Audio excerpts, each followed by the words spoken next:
Hey everybody, welcome back to Whiteboard Finance. My name is Marco and I'm here to help you master your money and build your wealth. In today's video, we're going to be talking about stock splits, okay? Stock splits have been in the news lately with Apple announcing a 4-to-1 stock split and Tesla announcing a 5-to-1 stock split. So if you don't know what that means, you'll learn that in this video. However, stock splits have actually been around for years. So in this video, I'm going to teach you what a stock split is. Why do stocks split in general? What is the purpose behind them? What is a reverse stock split? And then also my thoughts at the end of the video. Stay tuned. Okay, so what is a stock split? A stock split, very simply put, is when a company increases its number of shares outstanding by issuing more shares to its current shareholders, aka the people that already own the stock. So if you want to have a very simple example, picture a pizza. Right now the pizza has no slices.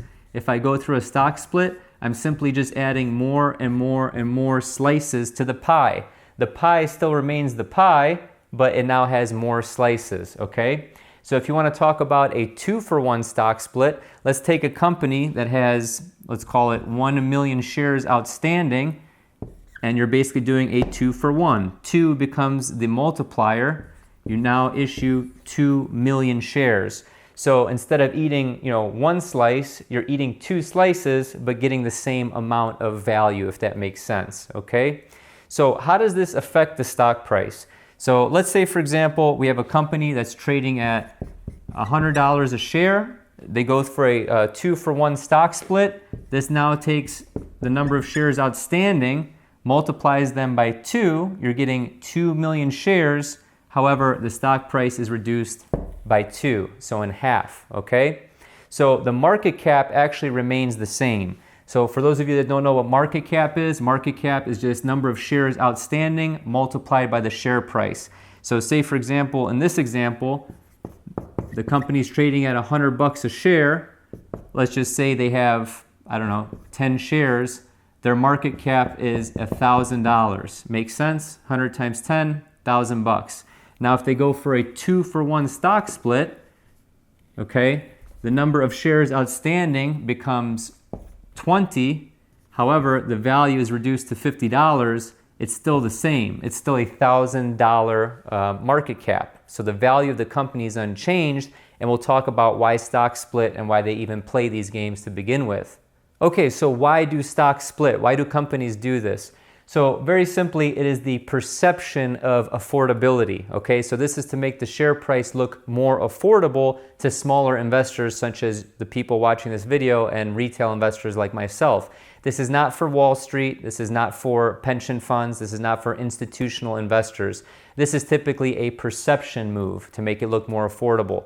However, remember what we just talked about, the underlying market cap or the value of the company has not changed, okay? You're just creating more slices of one pie.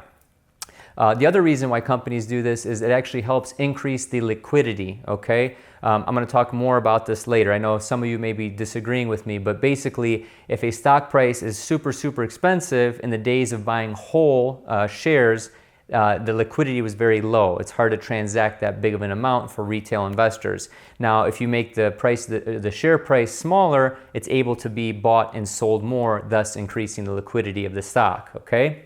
So the perception of affordability actually goes up. So for example, the $100 stock now is trading at $50. Oh, it looks more affordable. However, there is a difference between price and value.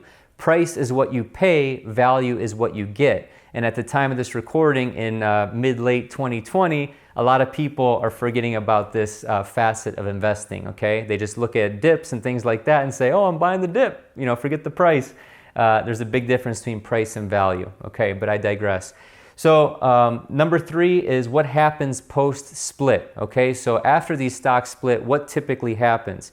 So stocks typically go up after the split because the smaller or retail investors that we talked about may actually see the stock price being cheaper or more affordable when in fact it's really the same market cap. So we saw this on Monday with Apple. We saw it on Monday with Tesla. Both these stocks went up pretty significantly post-split, okay? And then another reason why the price may actually go up is because people who perceive a company that needs to split their stock as a company that's being very successful because the share price keeps going up and up and up, it's becoming quote unquote unaffordable for retail or smaller investors. So people think, hey, if a stock is splitting, that means that the price is going up, which means it's a healthy, strong company. So I'm going to invest in this company, okay? Let's finally get into what a reverse stock split is, and then I'll give my thoughts at the end of the video. Okay, so what is a reverse stock split? So this is literally just the inverse of a traditional split, which I explained in the beginning of this video. So why would companies want to do this? So typically companies that have a low share price want to increase the price per share of their stock. So what they do is they reduce the number of shares outstanding. So instead of creating more slices, they reduce the number of slices in the pizza or the pie. So why do companies want to do this? So basically, they may be perceived as stronger if their share price is higher. So kind of like how the companies doing the stock split want to be perceived as more affordable, these companies with lower share prices want to be perceived as stronger than they actually are, even though it only boils back down to total market cap, okay? And then also some exchanges actually won't allow you to be listed if your stock price is too low. You may become over the counter or pink sheets at that point, but that's another conversation for a different video. So a quick example is a 1-for-2 stock split. So if you remember, the 2-for-1 was taking 1 million shares, turning it into 2 million. This would essentially just be the equivalent of taking a company with 2 million shares outstanding and turning it into 1, for example. So that is what we call a 1-for-2 stock split. And this would actually increase the stock price. Say, for example, if it was $50 a share at that point, it would then become 100, if that makes sense. Okay, so finally my thoughts, okay, Marco's thoughts. 6 of one or half a dozen, what's the difference? There isn't one. So that's basically what a stock split is. You're either getting 6 of one thing or half of a dozen, 6 out of 12. So basically the whole thing that changed the game on these stock splits, and it amazes me that these strategies still work to this day, okay? The reason I say that is because so many brokers are now offering fractional shares. You have M1 Finance, which I personally use in my SEP IRA. You can check that out down in the description below. You can sign up for Robinhood. I use Robinhood as well. I have fractional investments every day in different stocks and ETFs on Robinhood as well. Check that out down below. Fractional shares pretty much change the game to where stock splits aren't necessary because at the end of the day, the market cap is the same, okay? So say for example, you're a teenager with the paper route. I don't know if people have paper routes anymore. I sound old.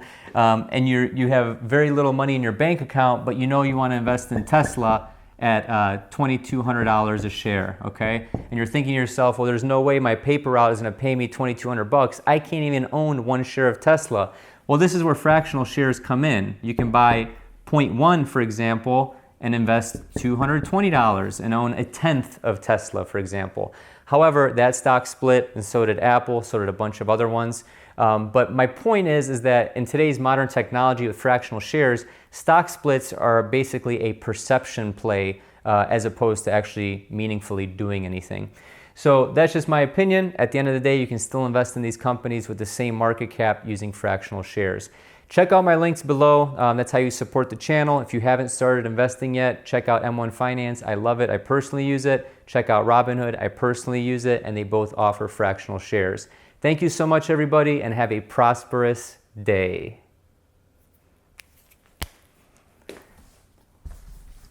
Dude, this kid buying Tesla with his paper route money, he's gonna be rich. He's gonna be a millionaire. Or he's going broke.